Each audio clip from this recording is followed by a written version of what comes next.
Hey guys, welcome to my YouTube channel truly knowledge. आज के video में बात करेंगे समास के बारे में। हिंदी में जो समास व्याकरण में आता है, बहुत से लोगों को, बहुत से स्टूडेंट को पहचानने में दिक्कत होती है कि कौन समास है। आज मैं इतना इजी ट्रिक बताऊंगी ताकि आपको आसानी समझ में आ जाए। तो समास के बेसिकली छह प्रकार होते हैं, ये तो आपको मालूम ही होगा, लेकिन पकड़ने में स्टूडेंट को गलती हो जाती है कि कौन सा द्विगु समास है या कुछ वर्ड। क्लास 10th में जो है ना, आता ही ये झारखंड बोर्ड में।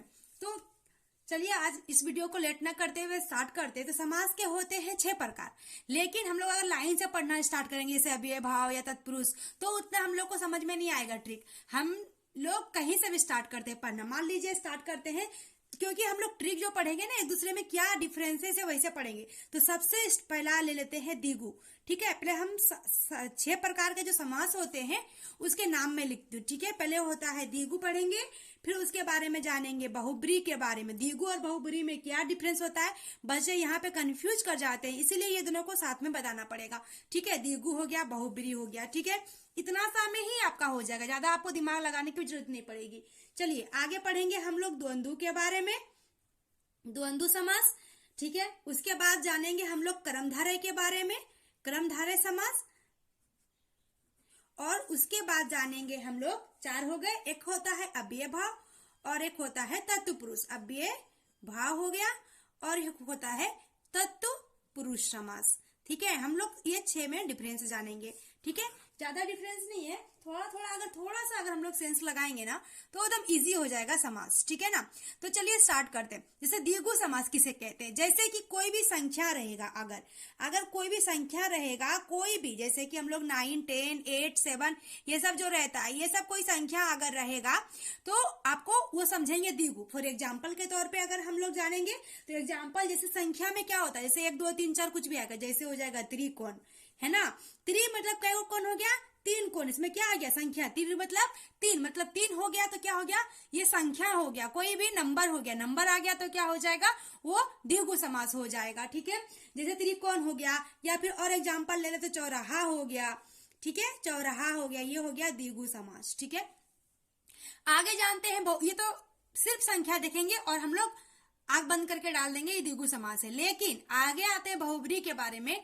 कभी कभी क्या होता है, संख्या भी लिखा हुआ रहेगा लेकिन वो द्विगु समास नहीं होते हैं। तो उस कंडीशन में क्या होते हैं, मतलब देखिए त्रिकोण में अगर बात करें तो त्रिकोण का कोई अर्थ तो नहीं निकल रहा, सिर्फ ये क्या है, संख्या सिर्फ एक नंबर है।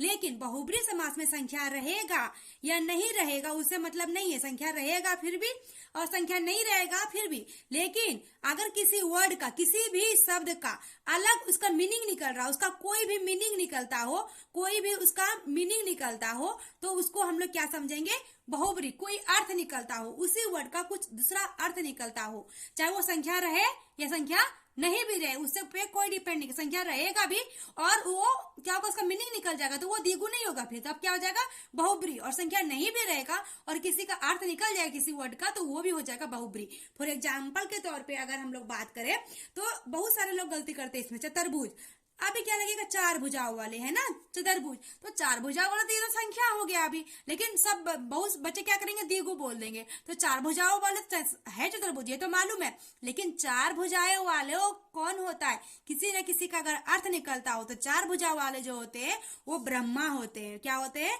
ब्रह्मा होते हैं। तो 4 भुजाओं वाले कौन हो गए, ब्रह्मा। तो उसका मीनिंग कुछ और निकल गया ना, ब्रह्मा हो गया, तो वो क्या हो जाएगा, बहुब्री। तो वो द्विगु नहीं होगा फिर।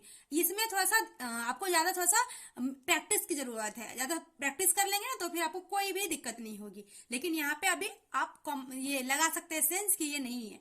ठीक है, मान लीजिए लिखते हैं दशानन, क्या ले लेते हैं, दशानन ले लेते हैं। तो दशानन मतलब 10 आनन वाले, और 10 आनन वाले कौन थे, रावण थे। तो रावण थे तो ये तो कोई और, दशानन तो लिखा हुआ कि 10 क्या है, नंबर है, लेकिन ये क्या हो गया, रावण के बारे में बताया जा रहा है। तो ये रावण के बारे में 10 सर वाला रावण थे, तो रावण के बारे में कोई और अर्थ निकल गया तो क्या हो जाएगा, बहुब्री हो जाएगा। लेकिन द्विगु में देखिएगा त्रिकोण, 3 कोण वाले कोई होता है क्या, नहीं, तो ये हो गया द्विगु। चौराहा, 4 रास्ता वाला कोई होता है क्या, नहीं, इसका कोई अर्थ नहीं निकल रहा तो वो हो गया द्विगु। अगर अर्थ निकल गया किसी भी शब्द का तो वो हो जाएगा बहुब्री, चाहे संख्या रहे या संख्या नहीं रहे।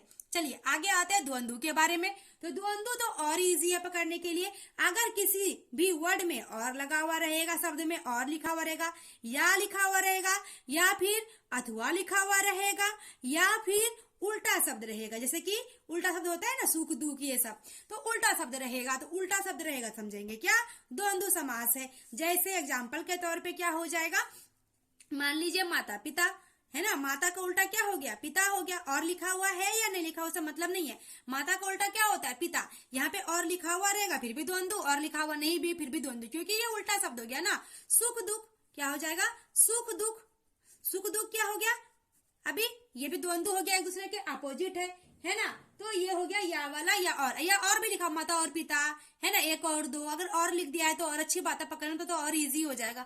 नहीं लिखा हुआ है तो कैसे समझेंगे, उल्टा शब्द लिखा हुआ रहेगा तो वो हो जाएगा द्वंद्व समास। ठीक है, आगे आते हैं क्रमधारय समास। क्रमधारय के बारे में अगर सिर्फ पकड़ने का एक ही रूल है कि अगर किसी वर्ड के अर्थ में हम लोग तोड़ेंगे उस वर्ड को, के समान निकल जाए, के समान, या फिर के समान के साथ साथ, या फिर है जो, अगर किसी वर्ड में इसको तोड़ेंगे, तोड़ने के बाद अपना सेंस लगाएंगे, अगर है जो या के समान उस वर्ड में निकल रहा है तो क्या समझेंगे, क्रमधारय। फॉर एग्जाम्पल के तौर पे ले लेते हैं, तो मान लीजिए नीलकमल, क्या हो जाएगा, नीलकमल। अब बोलेंगे कैसे हुआ, तो नीलकमल का अर्थ तोड़ेंगे, नीला है जो कमल, उसी को ना बोलेंगे नीलकमल, नीला है जो कमल, तो क्या हो गया, है जो, और है जो हो गया तो क्या हो जाएगा, क्रमधारय। चलिए आगे और देखते हैं, जैसे कि महापुरुष हो जाएगा, क्या हो जाएगा, महापुरुष हो जाएगा। तो महापुरुष अगर हो गया, महान है जो पुरुष, उसी को बोलेंगे महापुरुष ना, तोड़िए इसको, महान है जो पुरुष, तो क्या आ गया इस वर्ड में, है जो आ गया। अगर है जो आ गया तो क्या हो जाएगा, क्रमधारय हो जाएगा। ठीक है, आई होप आपको समझ में आ रहा होगा, क्लियर हो रहा होगा कॉन्सेप्ट। चलिए आगे आते हैं अव्यय भाव। चलिए अव्यय भाव अगर आते हैं हम लोग, अव्यय भाव में कैसे पकड़ेंगे, या फिर कोई वर्ड रिपीटेड रहेगा, 2 बार लिखा हुआ रहेगा, रिपीटेड वर्ड रहेगा, वर्ड क्या रहेगा, जो शब्द है वो रिपीटेड रहेगा, बार बार एक ही चीज रहेगा, वो रिपीटेड रहेगा। या फिर उपसर्ग, उपसर्ग किसको बोलते हैं, जब किसी वर्ड के आगे में लगा हुआ रहता है उसको उपसर्ग बोलते हैं, तो वो हो जाएगा अव्यय भाव समास। फॉर एग्जाम्पल के तौर पे क्या हो गया, मान लीजिए हाथों हाथ, मैंने क्या बोला, रिपीटेड वर्ड रहेगा, तो हाथों हाथ देखिए 2 बार लिखा हुआ है एक ही चीज में, कहीं पे और है जितना हमने पढ़ा, देखिए हाथों लिखा हुआ है और हाथ भी लिखा हुआ है, एक ही बात। यहाँ तो उल्टा शब्द था, देख लीजिए माता पिता, ये क्या है, उल्टा शब्द है, यहाँ पे एक ही चीज बार बार रिपीटेड हो, अगर एक पहला लिखा हुआ है फिर वही चीज लिखा हुआ है, हाथों हाथ, दिनों दिन है, रातों रात, ऐसा कुछ लिखा हुआ है, तो वो हो गया अव्यय भाव समास। पहला तरीका ये है, इसका 2 तरीका है पकड़ने का, पहला तरीका। दूसरा तरीका क्या है, उपसर्ग लगा हुआ रहेगा, अगर फॉर एग्जाम्पल के तौर पर उपसर्ग वाला एक दे देते हैं, जैसे यथासंभव है ना, तो यथासंभव में क्या हो गया, यथा क्या है, उपसर्ग है, क्या हो गया, ये उपसर्ग है, तो उपसर्ग जो हो गया तो वो हो गया अव्यय भाव। ऐसा समझेंगे हम लोग, ट्रिक सीख गए तो हो जाएगा, नहीं थोड़ा सा प्रैक्टिस की जरूरत है, थोड़ा सा प्रैक्टिस करेंगे तो हो ही जाएगा कंफर्म। अब आगे है तत्पुरुष के बारे में।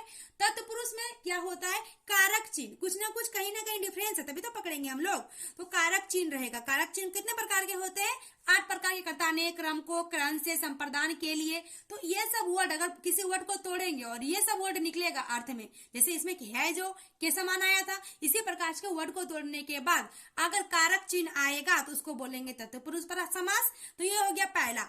दूसरा ट्रिक है इसका पकड़ने का, अगर वो नहीं मिला तो यहाँ उपसर्ग पकड़े थे, यहाँ पे क्या पढ़ेंगे हम लोग, प्रत्यय। प्रत्यय कहाँ लगता है, किसी वर्ड के पीछे में लगता है, तो वो हो गया हमारा तत्पुरुष समास। चलिए फॉर एग्जाम्पल के तौर पे क्या ले लेते हैं हम लोग, जैसे मान लीजिए ले लेते हैं राजकुमार, क्या ले लेते हैं, राजकुमार ले लेते हैं। तो राजकुमार में क्या हो गया, थोड़ी इसको, राजा का कुमार, क्या हो गया, राजा का कुमार हो गया। देखिए का चिन्ह आ गया, क्या आ गया, कारक का चिन्ह आ गया ना, राजा का कुमार। ये देखिए का चिन्ह आ गया, कारक का चिन्ह आ गया, तो कारक का चिन्ह आ गया तो कौन सा समास होगा, तत्पुरुष समास। तो चलिए आपको तो ये बेसिकली समझ में आ गया होगा।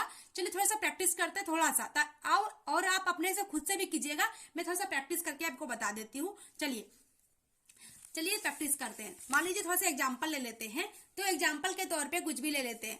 चलिए मान ले लेते हैं दाल भात, है ना, क्या ले लेते हैं, दाल भात ले लेते हैं। तो दाल भात में मैंने अभी क्या बोला था, दाल भात में आप चाहे तो स्क्रीनशॉट ले लेते हैं। चलिए मैं नेक्स्ट पेज पे कर देती हूँ ताकि आपको दिक्कत नहीं होगा, ठीक है। आप यहाँ से भी थोड़ा सा हिंट्स भी ले सकते हैं। दाल भात, तो दाल भात में कौन सा समास होगा, दाल और भात, या फिर दाल भात दूसरे के अपोजिट वर्ड जैसा लग रहा है, और अपोजिट वर्ड हो गया तो क्या हो जाएगा, द्वंद्व समास हो जाएगा। तो चलिए एग्जाम्पल के तौर पे दाल भात लिया हमने, तो वो कौन सा समास निकल गया, द्वंद्व समास निकल गया। ठीक है, चलिए और एग्जाम्पल ले लेते हैं। मान लीजिए ले लेते हैं रातों रात, है ना।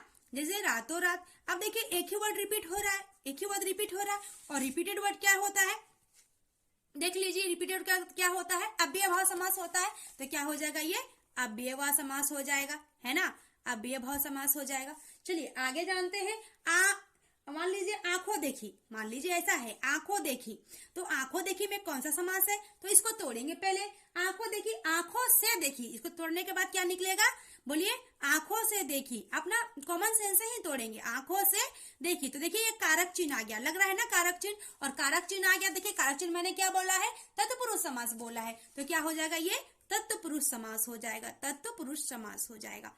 ठीक है, चलिए आगे देखते हैं। हम लोग त्रिलोक, मान लीजिए हम लोग त्रिलोक देखते हैं।